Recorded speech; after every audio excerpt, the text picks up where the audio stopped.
پتا چلے کہ جب مولا علی کی شہادت ہوئی تو کیا حالات تھے امام حسن کے سامنے. اب یہ کوفہ چھوڑ کے 40 ہجری کو امیر المومنین چلے گئے. یہ ہے کوفے کی حالت. ادھر شام پیسے کی کثرت، شریعت کی کوئی اطاعت نہیں. عبادت کرو نہ کرو، قرآن پڑھو نہ پڑھو، جو چاہتے ہو کرو، جتنی جھوٹی حدیثیں بیان کر سکتے ہو بیان کرو، جو کر سکتے ہو کرو. درہم، دینار، لالچ، پیسہ، رشوت، یہ حالت ہو گئی تھی. اب جب مولا امام حسن کا دور آیا تو اب جو بچا ہوئے لوگ تھے نا، انہیں مولا حسن سے کہا آپ قیام کریں.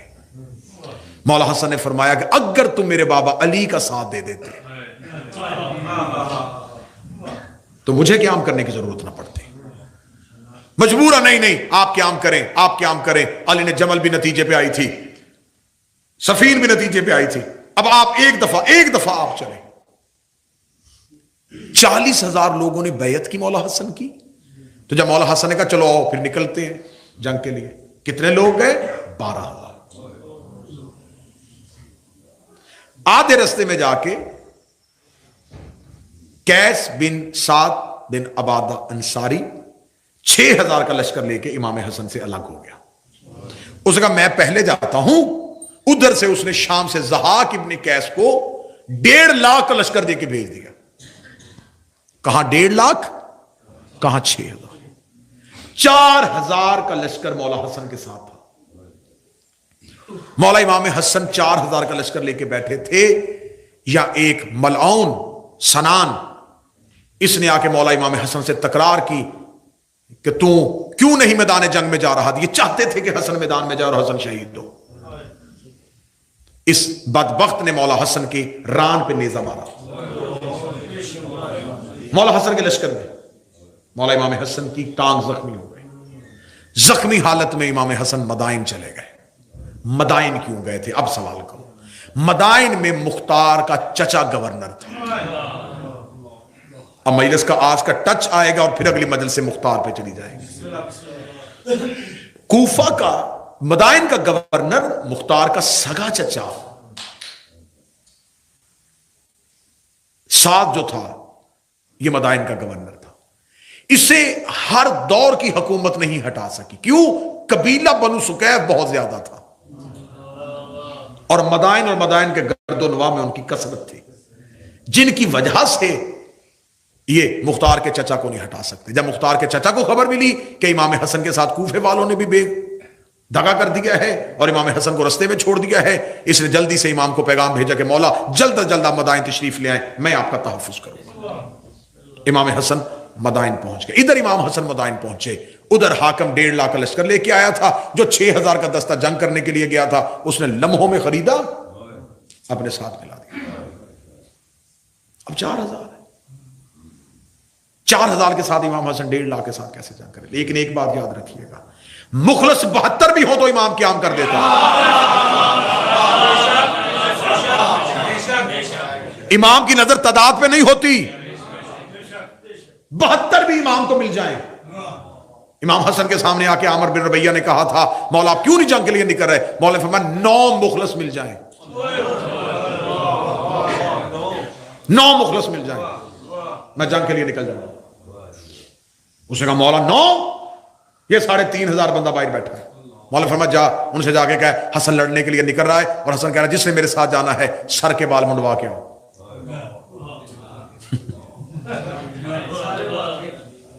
یہ خدا حج پہ انسان کو احکامات دیتا ہے نا، یہ خدا انسان کی شکل تبدیل نہیں کرتا، دیکھنا چاہتا ہے کہ بندہ کتنا میری اطاعت میں ہے.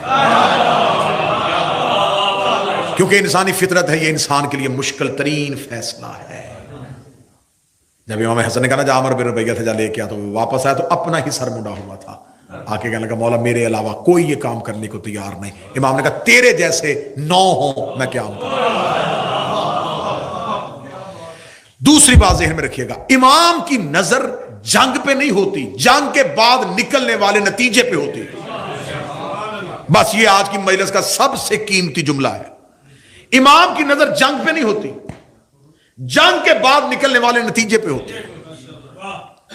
امام کو پتا تھا کہ میں لڑا بھی دوں لشکر، نتیجہ آخر کیا نکلے گا۔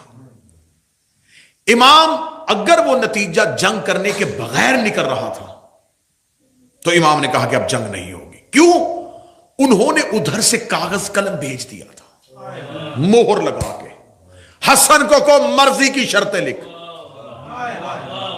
اب دیکھیے یہ میں نے اتنے دن ہو گئے، تیسرا دن ہے سازشیں سناتے ہوئے۔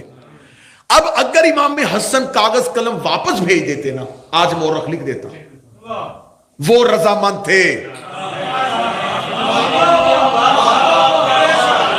جی، انہوں نے تو کاغذ قلم بھی بھیج دیا تھا، وہ تو بالکل نہیں آنا چاہتے تھے۔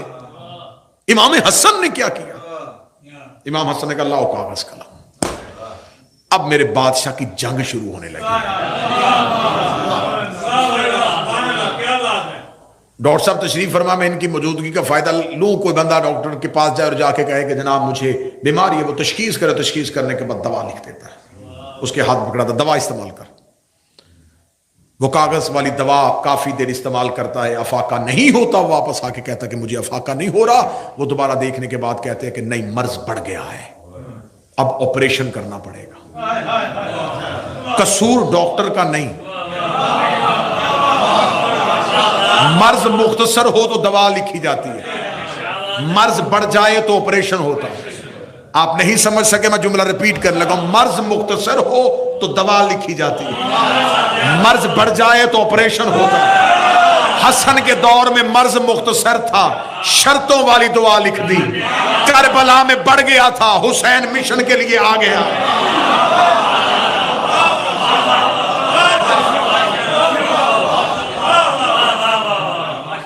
امام حسن کا دور اب دور جنگ کا نہیں تھا، اب محرکات کیا تھے؟ امام حسن نے کہا نہیں۔ اب امام حسن نے شرطیں لکھائی۔ اب دیکھیے انتقام، ادھر سے اگر سازشیں ہیں نا تو خدا کہہ رہا واللہ خیر الماکرین، اگر یہ مکر کریں گے تو اللہ سے زیادہ مکر کس کو آتا ہے۔ اب ادھر یہ سازشیں کر رہے تھے، اب سازش کیا ہوئی؟ ہم مورخ سے لکھوائیں گے کہ ہم نے صلح کر لی تھی۔ امام حسن نے کہا شرطیں لکھیں گے، اب جو بھی قیامت تک چاہے امیہ کا تنخواہ دار ہو، اگر وہ تاریخ میں صلح لکھے گا مجبوراً شرطیں لکھنی پڑے گی۔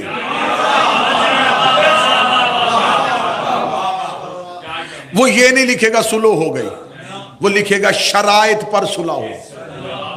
پھر ہر پڑھنے والا قاری، ہر سننے والا سامع، ہر طالب علم پوچھے گا شرطیں کیا تھی، شرطیں کیا تھی، کن شرطوں میں صلح ہوئی۔ اب امام حسن یہ شرطیں تاریخ میں لکھوانا چاہتے تھے۔ امام حسن نے کہا لکھ، یہ قرآن اور سنت پہ عمل کرے گا، اب بچاؤ، اب کرو دفاع۔ بھئی یہ کیسا کاتب وحی تھا جس نے یہ شرط مان لی، اس نے اس شرط پہ تسلیم کیوں کیا؟ وہی شرط پہ اکڑ جاتا، یہ کون سی شرط ہے، مٹاؤ، میرا کون سا فعل قرآن اور سنت کے خلاف؟ مولا حسن نے لکھا قرآن اور سنت پر عمل کر، کیونکہ جنگ دو چیزوں پہ تھی، جسے پہلی مجلس کا پہلا جملہ یاد ہے، دو نظریات، ایک حکومت بچا رہے تھے، ایک رسالت بچا رہے تھے۔ امام حسن نے کہا مورخ لکھے یہ جنگ حسن کی نظر میں حکومت کے لیے نہیں تھی، وہ حکومت لینا چاہتے تھے، حسن قرآن اور سنت نافذ کرنا چاہتا تھا۔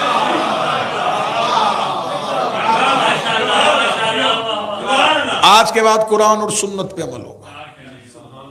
اب جسے کل والی مجلس یاد ہے، مولا علی کے سامنے آ کے کہا تھا دو شرطیں، یہ علی کی جیت تھی، حسن کے دور میں آ کے شرط ایک رہ گئی، صرف قرآن اور سنت۔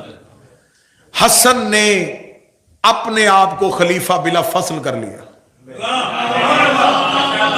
جیسے علی نے شرط نہ مان کے خود کو خلیفہ بلا فصل کیا۔ مولا حسن نے کہا قرآن اور سنت پر عمل ہوگا، اس نے کہا قرآن اور سنت پر عمل کریں گے۔ دیکھیں کتنی آسانیاں کر دی ہیں تمہارے امام نے تمہارے لیے۔ مولا نے دوسری شرط لکھی، کوئی بھی تمہارا تنخواہ دار خطیب ممبر پہ میرے بابا پہ تبرہ نہیں کرے گا. سنیے گا آج کی گفتگو یہیں پہ رک جائے گی. اگر مولا حسن یہ شرط نہ لکھواتے مجھے حسین کی قسم جیسے امت بڑے بڑے ظلم پی گئی ہے نا, بی بی کے گھر آگ لگی نہیں تھی, رسول کو کاغذ قلم کا انکار ہوا ہی نہیں تھا, آج یہ بھی کہہ دیتے کوئی تبرہ نہیں ہوتا تھا. حسن نے شرط لکھوائی کہ نہیں ہوگا. اگر نہیں ہوتا تھا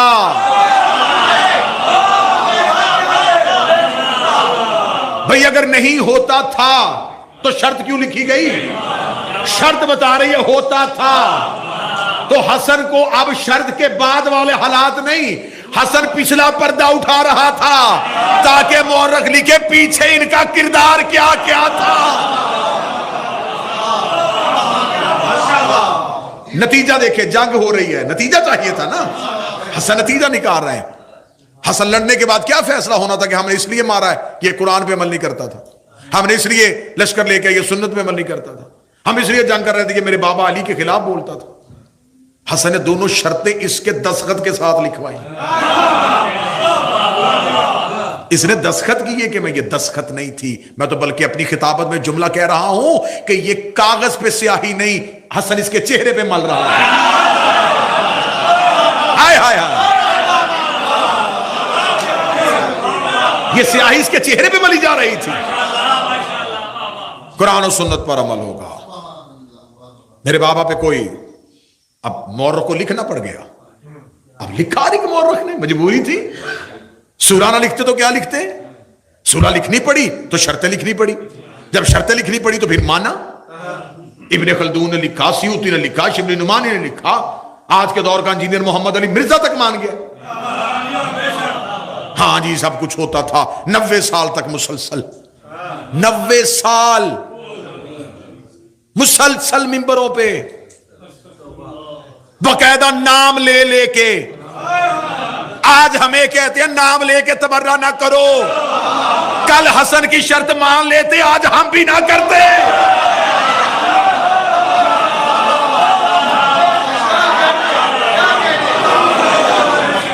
آج ہمیں کہہ رہے ہو اتحاد, بھئی آج ہمیں کہہ رہے ہو اتحاد بین المسلمین, آج ہمیں کہہ رہے ہو ضابطہ اخلاق بناؤ, آج ہمیں کہہ رہے ہو یہ طے ہونا چاہیے. تو یہ سب کچھ جب صدیوں پہلے حسن طے کر رہے تھے تب مان لیتے, آج کسی ممبر سے تبرہ نہ پڑھا جاتا. تو اگر تب نہیں مانا گیا, اگر تم نے حسن کی نہیں مانی تو ہم تیرے ملا کے کہنے پہ عقیدہ چھوڑ دیں. جب حسن اتحاد بین المسلمین کا فارمولہ دیا تھا, لے لو حکومت, یہ ممبر پہ تبرہ نہ کرنا, تم نے شرط نہیں مانی, تم نے 90 سال خلافت لینے کے بعد بھی تبرہ بند نہیں کیا. تم نے اپنی کتابوں میں لکھا ہے یا تو دریا میں بہا دو, پھاڑ دو ساری کتابیں, نہ نسلیں پڑھے نہ حقیقتوں کا پتہ چلے. عمر بن عبدالعزیز نے اپنے دور میں آ کے بند کیا. تو عمر بن عبدالعزیز تک جتنے بھی بادشاہ آئے, اگر انہوں نے اسے بند نہیں کیا تو اس کا مطلب ہے انہوں نے حسن کی شرط نہیں مانی. اور میں نے کل کہا تھا کہ شرط ناقص ہو جائے خلافت ناقص ہو جاتی ہے. 3 دن کی محنت کا اجر مجھے دے دینا. یہ باپ اور بیٹے کی جنگ تھی کہ باپ نے پچھلی خلافتیں معطل کی تھی, بیٹے نے اگلی معطل کی.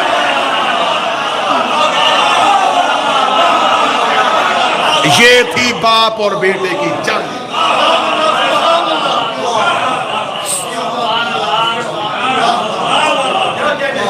باپ نے پچھلی معطل کی تھی.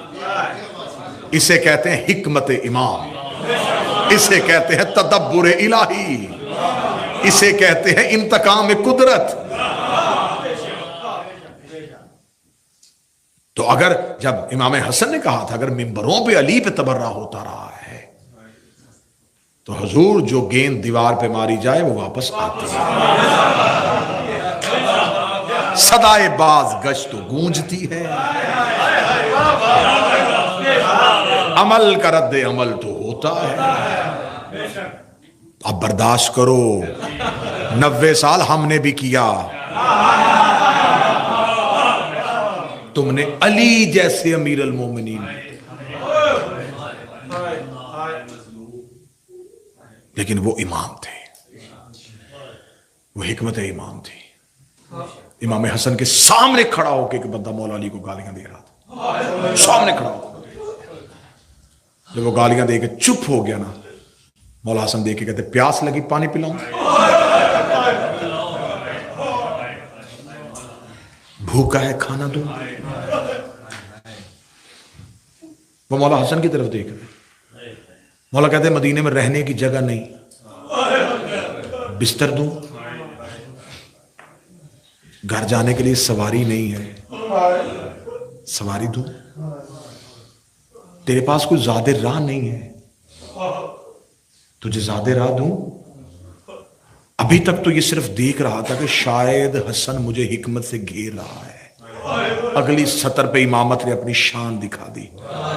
دیکھ رہے تیرے پاس معافی مانگنے کا وقت نہیں، تیرے حصے کی معافی میں مانگوں، قدموں میں گر گیا۔ کہنے لگا کیا شان امامت ہے؟ مولا نے فرمایا مجھے خبر ہے تم کو میرے بابا سے دشمنی صرف شام کے درہم و دینار کے لالچ نے پیدا کی ہے۔ حسن کی آواز ہے درہم و دینار ختم ہو جائیں گے، اس سے نفرت کر رہے ہو جس کا قرآن میں اللہ نے محبت کا حکم۔ بیٹھ گیا قدموں میں، کہنے لگا پھر آج کے بعد آپ ہی کی غلامی کروں گا۔ یہ شان امامت تھی، ہر دور میں ہر دور کے امام کو مظلوم رکھا گیا۔